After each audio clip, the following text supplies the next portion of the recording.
Hello, আসসালামু আলাইকুম। কেমন আছেন সবাই? আশা করি ভালোই আছেন।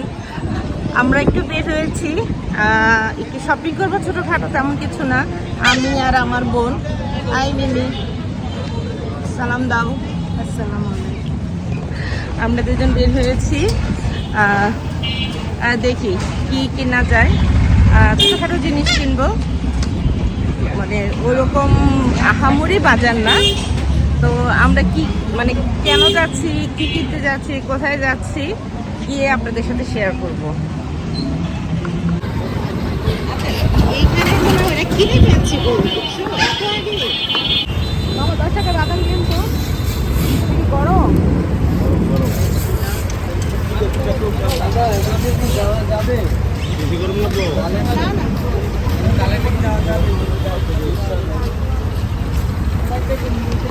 আমরা একটু বসুন্ধরা যাচ্ছি।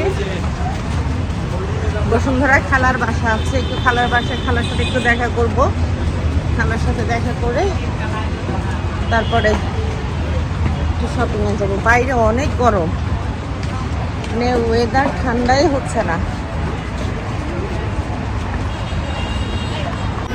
আর বসুন্ধরা যাওয়ার সময় এই সিঁড়িটা মানে সবচেয়ে কষ্টের, উঠতে অনেক কষ্ট হয়, টায়ার্ড হয়ে যায়।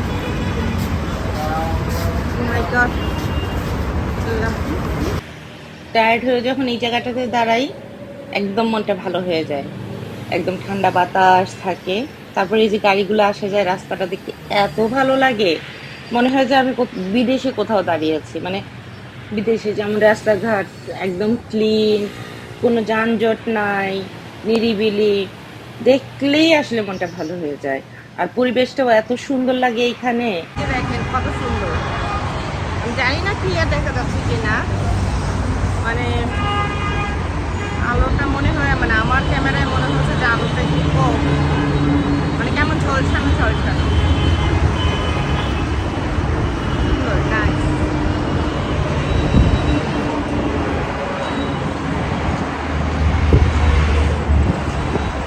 আমি একটু ঢং করে নেই।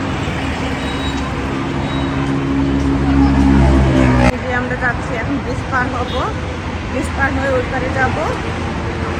আমি জানি না আমার ভয়েস আপনারা ক্লিয়ার শুনতে পাবেন কিনা, কারণ এত নয়েজ, গাড়ির এত শব্দ। আমি বাসায় গিয়ে হয়তো পরে শুনে বুঝতে পারবো যে আসলে আমার ভয়েস ঠিক মতো আসছে কিনা। এখন যাচ্ছি।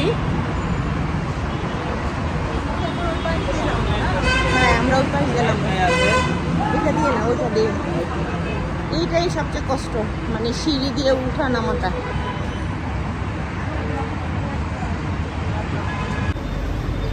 আল্লাহ, সূর্যটাও সুন্দর, মানে সূর্যাস্ত যাচ্ছে। সূর্য অস্ত যাচ্ছে। বসুন্ধরা এলাকাটা সুন্দর। এই পানিটা কিছুদিন আগে অনেক পরিষ্কার ছিল। আমার বোন তো মোটামুটি ভালোই অনেক দূরে চলে গেছে।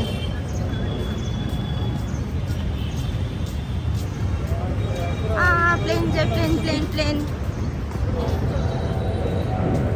পাই কিনা, কই কই কই কই কই।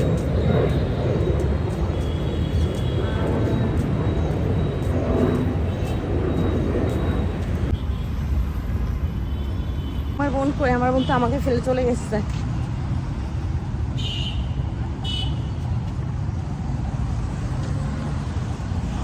ঘামাই যাচ্ছি, আমি এত ঘামাই।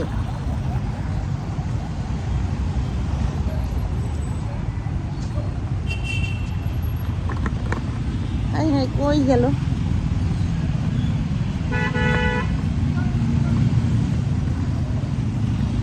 ফাইনালি আমার বোনকে পেলাম। তারপর একটা রিক্সা নিয়ে আমরা রওনা দিলাম, সাথে বাদাম তো আছে, বাদাম খেতে খেতে। কত টাকা নিছো বাদাম? 10 টাকা।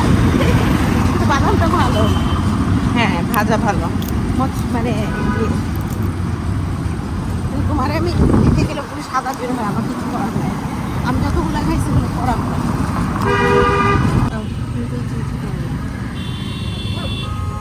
খাবেন?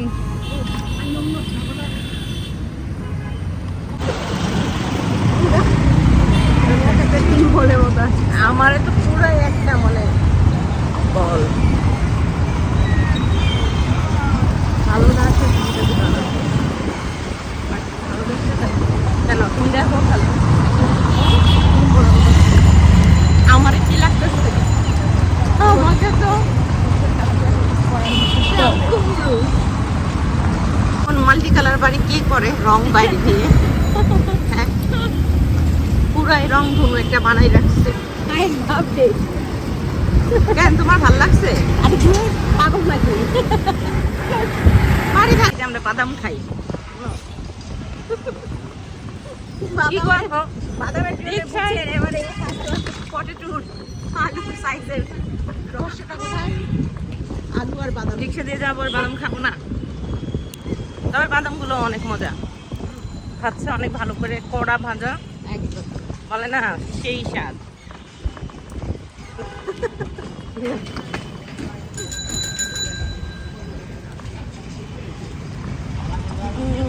আমরা খালার বাসার কাছাকাছি অলমোস্ট চলেই আসছি অলমোস্ট না এসে পড়েছি আর 1 মিনিটের মধ্যে আমরা বাসায় চলে যাবো এখন উপলক্ষে আবার চিকিমিকি চিকিমিকি চিকিমিকি চিকিমিকি লাইটিং করেছে অবশ্য ট্যানামেন্ট এরিয়াতে এটা সবসময়ই করে সবইতে আমাদের এলাকাতেও করে দিনের বেলা তো যার কারণে মানে আলোগুলো তেমন ভালো দেখা যাচ্ছে না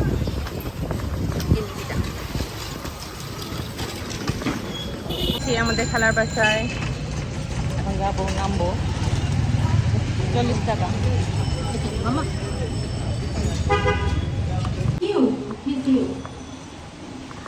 আমরা চলে এসেছি মানে লিফটের সামনে আমরা এখন বাসায় যাব কেন তোমাকে সুন্দর সুন্দর লাগতেছে না অনেক সুন্দর খালার বাসার গেটে ওয়েট করতেছি এই যে আমার খালা খালু মানে অনেক অল্প বয়সের ছবি তারপর আমরা গেলাম একটু মশলার দোকানে যেহেতু সামনে কুরবানির ঈদ একটু মশলা কেনার দরকার ছিল তো ওখানে গিয়ে আমাদের যা যা প্রয়োজন ছিল সব প্রয়োজনীয় মশলা আমরা নিয়ে নিয়েছি বেসিক্যালি কুরবানির জন্যই টুকটাক জিনিস কেনার জন্য আমরা আজকে বের হয়েছি তারপরে মশলা কিনে গেলাম পলিথিন কেনার জন্য ওইখানে গিয়ে কিছু পলিথিন কিনলাম বাটি তারপরে ফয়েল পেপার মানে যা যা দরকার আমরা সব এই দোকান থেকে কিনে নিয়েছি তারপর এখান থেকে গেলাম যমুনা ফিউচার পার্কে ওখানে একটু কাজ ছিল হ্যাঁ ঝাল অসুবিধা নেই আমরা ঝালই খাই খাও ওকে বাট আমার তো এখন খুব ভালো অনেক ঝাল নাকি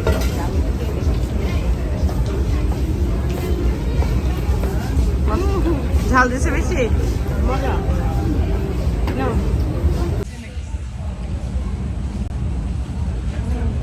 কত